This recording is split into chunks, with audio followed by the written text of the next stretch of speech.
Chemistry के कीअं पढ़ूं त जेको मेडिकल जी टेस्ट जंहिंखे माना मोस्ट कॉम्पिटिटिव टेस्ट मञियो वञे थो उनमें जेको आहे तमामु सुठो परफॉर्म कनि। वञो पोइ तव्हां उन ते बेस रखंदड़ MCQs वग़ैरह अटेम्प्ट कयो त पाण एनालाइज़ कंदा वेंदो त where I am actually standing. ईअं जॾहिं हिकिड़े प्रॉपर वे में शेड्यूल वग़ैरह कयो त उहो मां सम्झां थो त गेट थ्रू करे वेंदो आहे, उहो पहिरें अटेम्प्ट ते थी वेंदो आहे। पनवा त माशाल्लाह हब थी वियो आहे पढ़ाई जो। हिन में त ॿाहिरों पूरी सिंध खां अचनि था, इवन कराची खां बि ईंदा आहिनि, तव्हां ॼाणींदा हूंदव। इहो ई ॿुधायूं सेल्फ स्टडी बि करे सघे थी, पर उन लाइ ज़रूरी आहे त 9th मैट्रिक थोड़ी बहितर हुजे। प्यारा शागिर्दो साईं जेका आहे इमदाद अली सिमार साहब जेका आहिनि केमिस्ट्री जे बारे में तमामु सुठियूं अॼु ॻाल्हियूं कंदासीं साईं सां गॾु। साईं अस्सलाम वालेकुम। वालेकुम सलाम साईं, ख़ुशि आहियो? वाह ठीकु ठाक साईं। शुरूआत मां चवां थो त शाह साईं जे हिकिड़े शाइर खां कयूं त बहितर आहे। साईं आउं त साइंस जो शागिर्द आहियां, शाइरी अचे त कोन, पर हाणे भिटाई साहिबु सभिनी सिंधियुनि जी दिलि जी धड़कन आहे। साईं जा त इलाही शेर आहिनि, पर साईं खे असां छा पढ़ी सघंदासीं। साईं फरमायो त मोहबत पाए मन में रंडा रोड़िया जन, तन जो सराफन अणतुरियो अगायो। माना जंहिं महिनत कई, मोहबत सां पढ़ियो, मोहबत लॻो सां जेका असाइनमेंट उहा कई, उहो ई अॻिदा। जीअं क़यामत जे ॾींहुं बि चवनि था त जेकॾहिं माण्हू जा अमाल भला हूंदा त उते वञी करे जेके हिसाब किताब वारा हूंदा मलाइक वग़ैरह, उहे हिसाब ई कोन कंदा, चवंदा त बाबा हल तूं।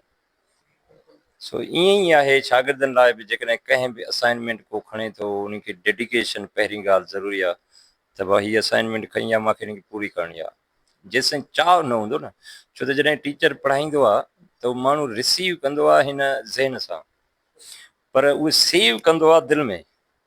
के ॿार हूंदा आहिनि ॿुधऊं, ध्यानु ॿाहिरि हुयो, उन्हनि जो सेव जो बटन न लॻल हूंदो। ॾिसो कंप्यूटर वग़ैरह में को बि फाइल तव्हां टाइप कयो, हाणे उहो तव्हां बंदि कयो था ऐं उनजो सेव जो बटन न हुयो, वरी तव्हां पावर ऑन कंदो त उहो गायबु हूंदो। पर जेकॾहिं तव्हां उहो कंपोज़ कयो, वरी सेव जो बटन हणी छॾियो, हाणे बंदि करे छॾियो, वरी खोलींदो जॾहिं त उहो पियो हूंदो।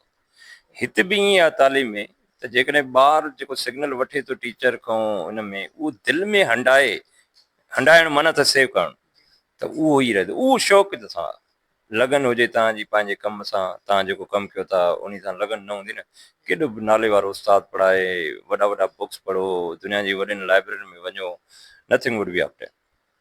साईं तव्हां जेको आहे केमिस्ट्री प्रोफेसर आहियो, केमिस्ट्री हिकिड़ो इमेजिनेशन वारो सब्जेक्ट आहे साईं, काफ़ी जेके डिफिकल्टी थियनि थी स्टूडेंट्स खे।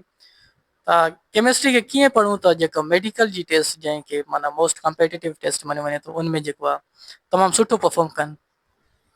केमिस्ट्री ईअं न चइजे इमेजिनेशन, साइंस आहे त इहा एक्सपेरिमेंट एंड ऑब्जर्वेशन ते बेस रखे थी, जीअं ॿिया साइंस आहिनि। ट्रेजिडी असां वटि इहा त असांजे मुल्कनि में साइंस खे आर्ट्स करे पढ़ायो थो वञे, लैब्स आहिनि ई कोन, प्रैक्टिकल माना सम्झो ऑलमोस्ट ज़ीरो आहे।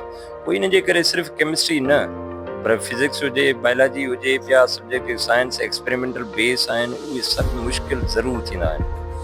छो त हिकिड़ो माण्हू प्रैक्टिकली ख़्यालु रखंदो आहे, उहा थियरी पढ़ियईं, उहो वञी प्रैक्टिकली एक्सपेरिमेंट कढे, रिज़ल्ट मिलियुसि, वधीक ओरिएंटेशन थींदसि, सेटिस्फैक्शन थींदसि, उहा ॻाल्हि न विसरंदसि। पर ट्रेजिडी पाण वटि आहे त पाण प्रैक्टिकल कयूं कोन था, पोइ बि छोकिरनि खे जस हुजे त सुठो कॉम्पीट कनि था। प्रैक्टिकल खां सवाइ ईअं आहे त जीअं हर सब्जेक्ट जा बेसिक्स हूंदा आहिनि।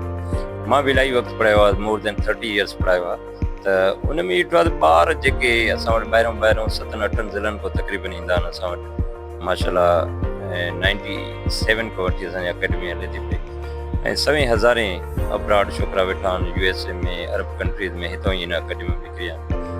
पोइ उन्हनि मां ॾिठो आहे जेके हेठियनि क्लासनि खां वठी सब्जेक्ट जो बेस ॼाणींदा आहिनि, मिसाल बुनियादु एटम आहे।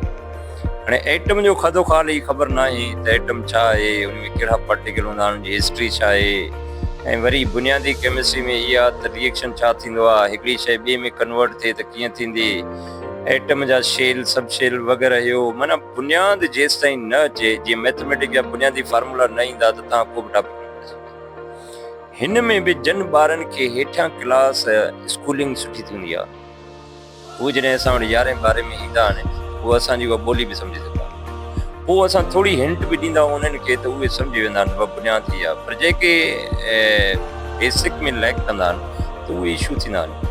पर उहे बि वरी जेकॾहिं शौक़ु आहे त वरी उहे कवर करे वेंदा आहिनि।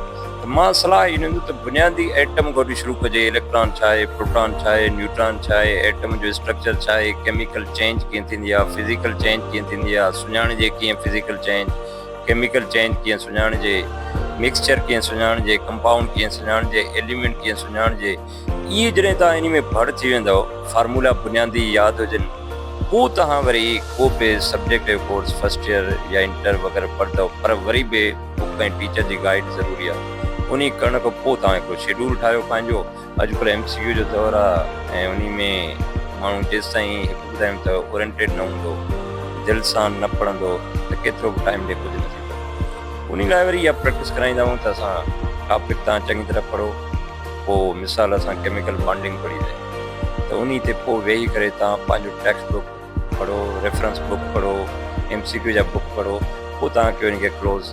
हाणे तव्हां पाण खे आज़मायो त उहा MCQ मुख़्तलिफ़ राइटर जा, ऑथर जा बुक्स अचनि था, हाणे अटेम्प्ट करणु शुरू कयो। पोइ ईअं तव्हां हिकु हिकु टॉपिक करे त अॻु में उनखे थ्रू आउट पढ़ी तव्हां उन ते बेस रखंदड़ MCQ वग़ैरह अटेम्प्ट कयो त पाण एनालाइज़ कंदा वेंदा त where I am actually standing. ईअं जॾहिं हिकिड़े प्रॉपर वे में शेड्यूल वग़ैरह कयो त उहो मां सम्झां थो त गेट थ्रू करे वेंदो आहे, उहो पहिरें अटेम्प्ट ते थी वेंदो आहे। पर छोकिरा थोरो वरी किथे एटीट्यूड सही न हूंदो त न पढ़ाई ॾे, के वरी कंहिंखे गाइडलाइन सही न मिलंदी आहे, पनो आहे माशाल्लाह हब थी वियो आहे पढ़ाई जो। हिन में त ॿाहिरों पूरी सिंध खां अचनि था, इवन कराची खां बि ईंदा आहिनि, तव्हां ॼाणींदा हूंदव। हिते सुठा छोकिरा आहिनि, 20-22-23 हॉस्टलियूं आहिनि हिन नंढे शहर। पोइ आहे वरी इहा त गाइडलाइन हिते सुठी थी मिले ऐं छोकिरा शौक़ सां पढ़नि था वञी करे। अच्छा साईं, केमिस्ट्री जेकॾहिं को स्टूडेंट जेकॾहिं ग़रीब आहे त केमिस्ट्री सेल्फ स्टडी करे पढ़णु थो चाहे, माना मेडिकल जी टेस्ट खे क्रैक करण जे लाइ, उहो कीअं पढ़े केमिस्ट्री? इहो ई ॿुधायूं, सेल्फ स्टडी बि करे सघे थी, पर हुन लाइ ज़रूरी आहे त 9th मैट्रिक थोरी बहितर हुजे।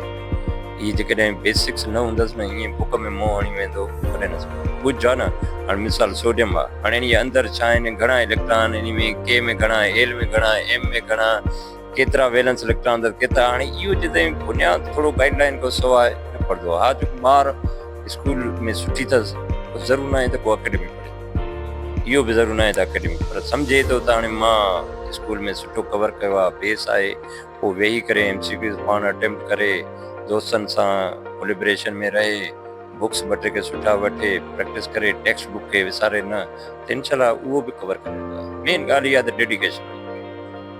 अच्छा साईं, तव्हां पहिरें PNL में हुयो, पोइ हुतां छा कहिड़ा इख़्तिलाफ़ात थिया? तव्हां काफ़ी अरसे में रहण खां पोइ साईं सिकंदर साहिब खे छॾे आहियो, कहिड़ो ॾुख हुयो तव्हांखे?